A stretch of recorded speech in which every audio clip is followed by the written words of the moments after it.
Hello, xin chào các bạn đã quay trở lại với review 5 phút. Cuối tập trước, tin tức người của Sử Lai Khắc ra tay như một ngọn lửa thổi bùng cơn thịnh nộ trong lòng Từ Thiên Nhiên.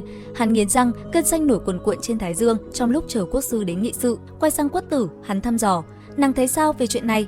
Quất Tử vẫn giữ vẻ bình thản đến lạ thường, nàng nhẹ nhàng đáp: "Đệ hạ bớt nóng giận, chuyện này ta thấy có điểm kỳ lạ. Học viện Sử Lai Khắc mặc dù là đệ nhất học viện của đại lục, nhưng dù gì họ cũng không thuộc về bất cứ quốc gia nào. Lần này, hành động của Sử Lai Khắc là để nhằm vào những người của học viện và những tông môn tham gia thi đấu bị chúng ta bắt trước đó."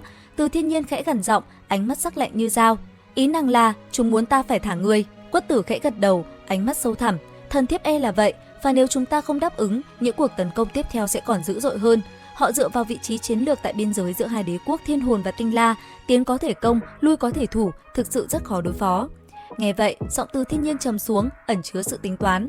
"Vậy theo ái phi, chúng ta nên làm thế nào?"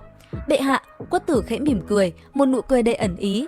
"Thần thiếp nhớ ngài vẫn còn dự trữ một lượng không nhỏ hồn đạo pháo đạn tùy chỉnh cấp 9, có dưới đất cũng có trên không. Ta đề xuất dùng chiêu dung cây dọa khỉ cho đám hồn sư kia một bài học nhớ đời, để chúng tận mắt chứng kiến sức mạnh hủy diệt mà chúng chưa từng được trải nghiệm."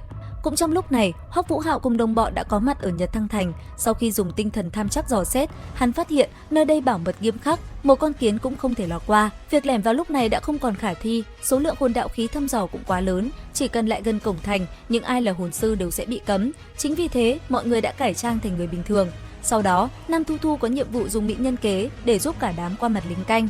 Cùng lúc ấy, Hoắc Vũ Hạo sẽ tạo ra một vụ nổ ở cổng khác, hấp dẫn sự chú ý của mọi người, rồi bản thân hắn tự dùng tinh thần lực phong ấn hồn lực để tiến vào. Tuy nhiên, khi đến được địa điểm trong tình báo thì hoàn toàn không thấy mục tiêu giải cứu xuất hiện.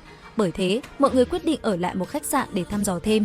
Về phía Diệp Cốt Y, cô nàng này có tính máu chiến, cả đội phải cản mãi mới được. Suốt một ngày thăm dò, Hoắc Vũ Hạo nhận thấy tình huống bố trí quân đoàn hồn đạo khí và hồn đạo sư đều nằm trong dự tính. Toàn bộ từ trong ra ngoài, hồn đạo khí thăm dò thiên địa hợp nhất, hoàn toàn là thiên la địa võng, nhưng không hiểu sao, hắn cứ cảm giác đây không phải là thực lực thật sự của Nhật Thăng Thành. Sức mạnh này nhìn thì cực kỳ đáng sợ, thậm chí còn có hồn đạo khí cấp 9 trấn giữ, nhưng ba nước Đấu La đại lục hoàn toàn ứng cứu cũng không thể chống đỡ được.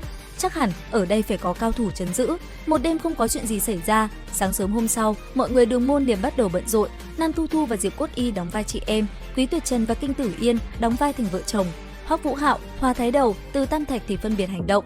7 người đều ra khỏi khách sạn, ở trong Nhật Thăng Thành tìm hiểu tin tức, đồng thời cũng thu thập tình báo.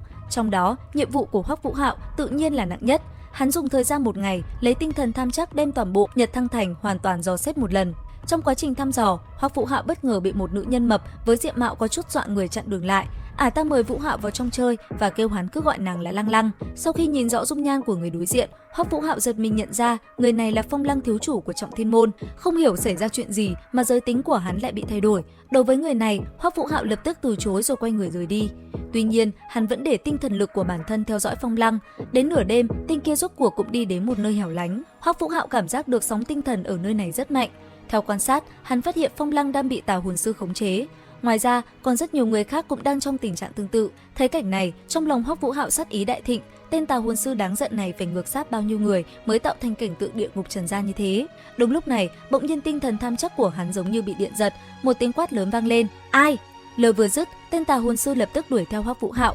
Bóng người vừa quay lại, hắn mới nhìn rõ đây lại là nữ hồn sư tà ác. Sắc mặt của nàng tái nhợt đến đáng sợ, nhưng lại có thể nhìn ra được dung nhan của nàng tương đối không tầm thường. Chỉ bất quá, lúc này cặp mắt của nàng lại hoàn toàn có màu đỏ. Một cỗ tinh thần phong bạo cường thế lập tức từ trên người nàng bộc phát ra. 8 cái hồn hoàn 2 vàng 2 tím 4 đen cũng nhao nhao lên. Sau lưng nàng bỗng hiện lên một cái bóng màu đen to lớn có dáng vẻ nhanh ác, đồng thời khiến làn sóng tinh thần trong không gian xung quanh lập tức tăng cường mấy lần. Rất nhanh, nhận ra khí tức Bát Hoàn hồn đấu la đang đuổi theo mình, Hoắc Vũ Hạo vô cùng lo lắng vận dụng quỷ ảnh mê tung chạy trốn. Sau khi bị đối phương phát hiện, đồng thời truy kích theo, hắn lập tức hiểu được bản thân gặp phải lại là một vị tà hồn sư có thuộc tính tinh thần, mà vũ hồn của đối phương hẳn là cùng loại với oán linh. Thời gian dần trôi qua, ưu thế tu vi của tà hồn sư cũng dần hiện ra, khoảnh cách đến Hoắc Vũ Hạo đã càng ngày càng gần. Đột nhiên, nàng ta ngửa mặt lên trời phát ra một tiếng thét dài vô thanh. Lập tức, trong phạm vi bầu trời vài trăm mét, vậy mà đều vặn vẹo. Trong một cái chớp mắt sau, tất cả hồn đạo khí tham chắc trên không đang dò xét khu vực này đều trở nên hoàn toàn mơ hồ. Dân cư nội thành lại không nhận bất kỳ ảnh hưởng gì, nhưng trong đầu Hoắc Vũ Hạo đang cấp tốc phi nước đại lại như bị một cây búa lớn đập vào. Hắn chỉ nghe được một tiếng rết chói tai vang lên sâu trong linh hồn mình. Tích tắc sau, đại não của hắn phảng phất đau nhức kịch liệt như muốn nổ tung, lập tức tê liệt linh hồn của hắn. Đến đây thì cũng hết tập 102 Tuyệt thế đường môn. Xin chào và hẹn gặp lại các bạn ở những video tiếp theo.